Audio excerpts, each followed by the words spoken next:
ఢిల్లీ మద్యం కేసులో కల్వకుంట్ల కవితకు విజయసాయిరెడ్డి అల్లుడు శరత్ చంద్రారెడ్డి భారీ జలక్కిచ్చారా? ఢిల్లీ మద్యం కేసులో శరత్ చంద్రారెడ్డి అప్రూవల్గా మారి జరిగిందంతా చెప్పేశారా అంటే అవుననే సమాధానం ఇస్తున్నారు కొంతమంది రాజకీయ విశ్లేషకులు. ఈ నేపథ్యంలో ఇదే అంశానికి సంబంధించి మనతో మాట్లాడేందుకు తెలుగుదేశం పార్టీ అధికార ప్రతినిధి సూర్యదేవర్ లత గారు మనతో ఉన్నారు. లత గారితో మాట్లాడదాం. లత గారు నమస్తే అండి. నమస్తే. ఢిల్లీ మద్యం కేసులో కల్వకుంట్ల కవిత గారికి విజయసాయిరెడ్డి అల్లుడు శరత్ చంద్రారెడ్డి భారీ జలక్కిచ్చారని, ఢిల్లీ మద్యం కేసులో శరత్ చంద్రారెడ్డి గారు అప్రూవర్గా మారి జరిగిందంతా బయట పెట్టేశారు అంటూ ఒక వార్త సోషల్ మీడియాలో చక్కర్లు కొడుతూ ఉంది. ఏంటి మేడం దీని సారాంశం ఏంటి అసలు? అంటే ఇప్పుడు కవిత గారి కేసు అయితే టర్న్స్ ఎక్కువ వెళ్ళిపోతున్నాయి సార్, కానీ ఆవిడ మటుకు బయట వచ్చే పరిస్థితి కనపడుతున్నా. ఎందుకంటే అందరూ చుట్టి మళ్ళీ పాపం ఇరికిచ్చేస్తున్నారు కవిత గారిని. ఎందుకంటే చేసిన పాపమే కావచ్చు, చేసిన స్కామ్లే కానివ్వండి, ఇవి పోవన్నట్టు. సో అవి వెంటాడుతూనే ఉంటాయి కాబట్టి సో అప్రూవర్గా మారిపోయే వాళ్ళందరూ మారిపోతున్నారు. విజయసాయిరెడ్డి లాంటి వాళ్ళు కూడా ఏం చేశారు, వాళ్ళ అల్లుడు శరత్ చంద్రారెడ్డి ఆయన ఈడీ దగ్గరే అప్రూవర్గా మారటం కాకుండా కోర్టులో కూడా వెళ్ళి 164 సెక్షన్ కింద ఆయన వెళ్ళి ఆయన స్టేట్మెంట్ రికార్డ్ చేశారు. అప్రూవల్గా మా వాంగ్మూలం కూడా ఇచ్చేసేయటం జరిగిపోయింది. సో అంటే ఇప్పుడు ఇంకా ఉచ్చు గట్టిగా బిగుసుకున్నట్టే కదా. సో దీని మూలాన ఇంకా కేసీఆర్ గారి ఎలక్షన్ బిఫోర్ సింపతి లేదు ఎలక్షన్లో అంటే చెప్పుకోవటానికి. అంటే మా అమ్మాయి కవితని అన్యాయంగా అరెస్ట్ చేశారు, బీజేపీతో మేము పొత్తు ఉంటే మాకు అంటే వాళ్ళతో మేము కలిసి ఉంటే మా బయట వచ్చేసేది, మేము ఎదిరిస్తున్న మోడీ గారిని కాబట్టి అరెస్ట్ చేశారనేది చెప్పుకున్నారు గతంలో. అంటే మోడీ బేడీ ఇవన్నీ కూడా ఈడీ ఇవన్నీ కూడా జోకులు వేశారు కదా. సో అంటే ఈడీ అనేది మోడీ గారి చేతిలో ఉంటది అనేది వీళ్ళు చెప్పటం జరిగింది బీఆర్ఎస్ నాయకులందరూ కూడా. సో ఇప్పుడు ఒక్కొక్కళ్ళు కూడా వాంగ్మూలము వెళ్ళి జడ్జి గారి ముందే ఇవ్వటం, ఈడీ గారి ముందు ఇచ్చినప్పుడు వేరేగా ఉంటుంది. అంటే బెదిరించి ఇచ్చారు ఇంకోటి ఏదో చెప్పడానికి ఆస్కారం ఉంటుంది. సో కానీ ఇప్పుడు జడ్జి గారి ముందే ఇస్తున్నారు కదా అప్రూవర్గా. సో అంటే దానిలో నిజం అనేది తెలుస్తుంది కదా. సో ఉచ్చు ఇంకా గట్టిగా బిగుసుకుంటుంది కదా. సో ఈడీ కేసే కానీ సిబిఐదే కానివ్వండి, రెండిట్లో నుంచి కూడా బయట రావడం ఇప్పుడప్పుడే కష్టం కూడా.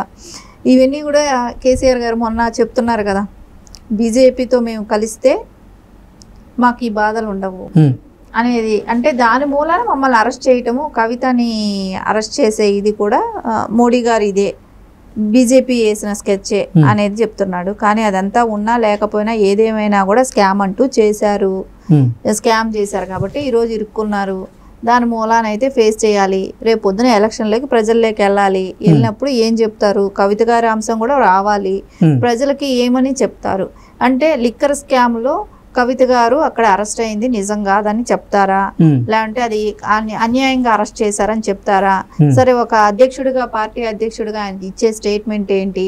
ఇన్ని రోజులు దాటేసుకుంటా వచ్చాడు, ప్రజా కోర్టుకు వచ్చినప్పుడు అంటే ఎలక్షన్ కాబట్టి సో ప్రజా కోర్టే, సో ఇప్పుడు వచ్చినప్పుడు ఏం చెప్తాడు అనేది ప్రజలందరూ కూడా ఆలోచిస్తుంటారు కదా. ఇప్పటి వరకు నోరు తెరవలేదు అరెస్టు గురించి, పెద్దగా ఆయన ఏమీ బయట పెట్టలేదు. ఇప్పుడు శరత్ చంద్రారెడ్డి గారు అసలు ఈ ఢిల్లీ లిక్కర్ స్కామ్లో ఏం జరిగిందనేది పూర్తిగా వారికి బయట పెట్టేశారా ఈడీకి అంటే ఏం చెప్తారు?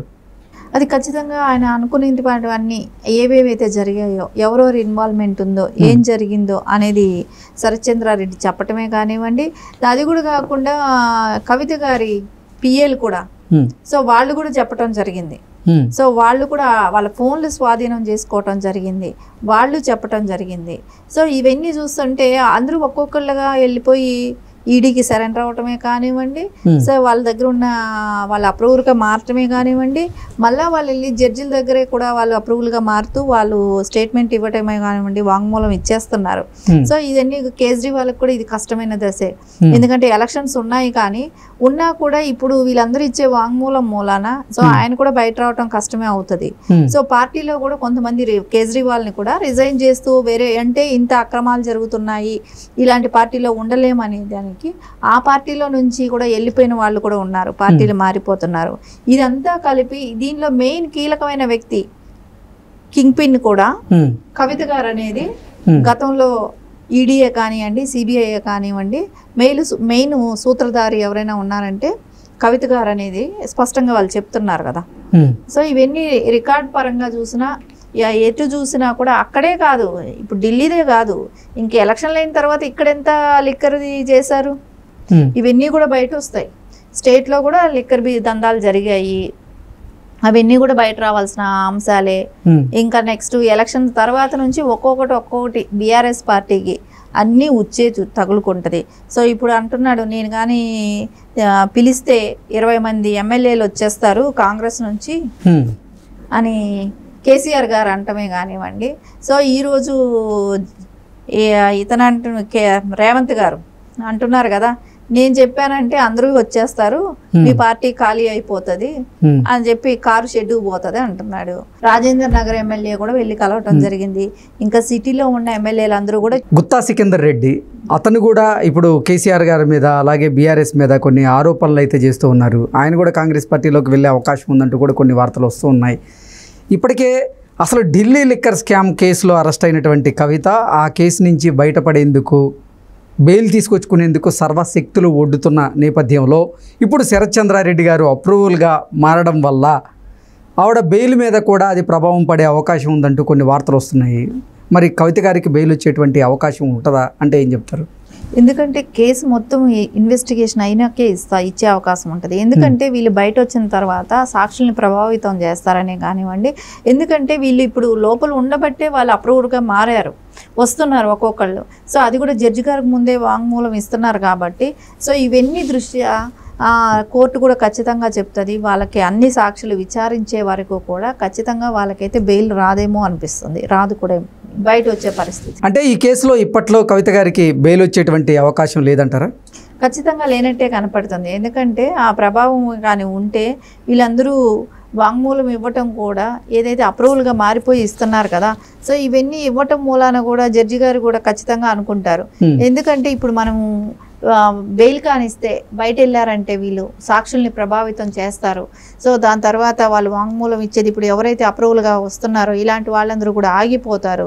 అందుకని బెయిల్ ఇచ్చి ఈ కేసును మళ్ళీ వెనకాలకి డిలే చేయటం ఎందుకు, సో త్వరగతిన కంప్లీట్ చేయాలంటే వాళ్ళు జైల్లో ఉంటేనే తొందరగా. అంటే ఢిల్లీ మద్యం కేసులో అరెస్ట్ అయినటువంటి ఢిల్లీ ఉప ముఖ్యమంత్రి మనీష్ సిసోడియా కూడా సార్వత్రిక ఎన్నికల నేపథ్యంలో ప్రచారంలో పాల్గొనేందుకు నాకు బెయిల్ ఇవ్వండి అంటూ కూడా ఆయన కూడా ఒక పిటిషన్ దాఖలు చేసినటువంటి నేపథ్యంలో ఆయన పిటిషన్ మీద కూడా అంటే వాదనలు పూర్తయ్యాయి, తీర్పు రిజర్వ్డ్లో ఉంది. ఈ నేపథ్యంలో అసలు మనీష్ సిసోడియా గారికి బెయిల్ వచ్చేటువంటి అవకాశం ఉందా అంటే ఏం చెప్తారు? ఆయనకు కూడా రాకపోవచ్చు. వచ్చింది అని అంటే ఆ కేసులో వాళ్ళ తీవ్రత ఎంత ఉంది, వాళ్ళ పర్సంటేజ్, వాళ్ళు ఎంత దానిలో ఇన్వాల్వ్ అయి ఉన్నారు, దాన్ని బట్టి ఉంటుంది. ఇక్కడ మనకు చూస్తే ఎక్కువగా దీనిలో ఈ కేసులో కింగ్ పిన్ కవిత గారు అనేది అందరూ అంటున్నారు కాబట్టి, సో కవిత గారి విషయం అయితే డిలే అవుతుంది. వాళ్ళదంటే వాళ్ళు ఎంతవరకు దానిలో ఇన్వాల్వ్మెంట్ ఉంది, సో వాళ్ళ మీద వచ్చి ఇప్పుడు వచ్చుతున్న సాక్షులు కూడా ఇచ్చే వాంగ్మూలం కూడా ఎవరి మీద ఇంపార్టెంట్, అది ఎఫెక్ట్ చూపెడుతుంది. ఇవన్నీ దృష్టి ఆలోచించినప్పుడు ఖచ్చితంగా వాళ్ళు ఇన్వాల్వ్మెంట్ ఎంత ఉందో చూసి దాని పరిగణన తీసుకొని దాని ప్రకారమే బెయిల్ వచ్చే అవకాశం. సో ఇప్పుడు శరత్ చంద్రారెడ్డి గారు ఈ ఢిల్లీ లిక్కర్ స్కామ్లో అప్రూవర్గా మారిన నేపథ్యంలో ఆ ప్రభావం ఆ కేసు మీద బలంగా పడే అవకాశం ఉందంటారు. కవిత గారికి బెయిల్ వచ్చే అవకాశం లేదు, మనీష్ సిసోడియా గారికి బెయిల్ వచ్చేటువంటి అవకాశం లేదు, అరవింద్ కేజ్రీవాల్ గారికి కూడా బెయిల్ వచ్చే అవకాశం లేదు అనేటువంటి వార్తలు అయితే వినపడుతున్న నేపథ్యంలో మరి ఏంటి ఆ ముగ్గురికి కూడా నిజంగా బెయిల్ వచ్చేటువంటి పరిస్థితులు లేవంటారా? వాళ్ళ ముగ్గురికి ఇప్పుడు అప్పుడే బెయిల్ వచ్చే పరిస్థితి అయితే కనపడటం లేదు. ఎందుకంటే ఈ విచారణ అనేది జరగాలంటే వాళ్ళ లోపల ఉంటేనే సజావుగా జరుగుతుంది అనేది అయితే అనిపిస్తుంది. కాబట్టి ఖచ్చితంగా వాళ్ళ లోపల ఉన్నప్పుడే ఆ విచారణ కంప్లీట్ చేస్తారు, త్వరగతిన కేసు కూడా కంప్లీట్ చేయొచ్చు. కాబట్టి ఎలక్షన్ ఆఫ్టర్ ఎలక్షన్ ఎలా ఉంటుందో చెప్పలేం, కానీ ఎలక్షన్ బిఫోర్ అయితే మటుకు వాళ్ళు బయట వచ్చే పరిస్థితి ఎట్టి పరిస్థితిలో కనపడటం లేదు. ఓకే.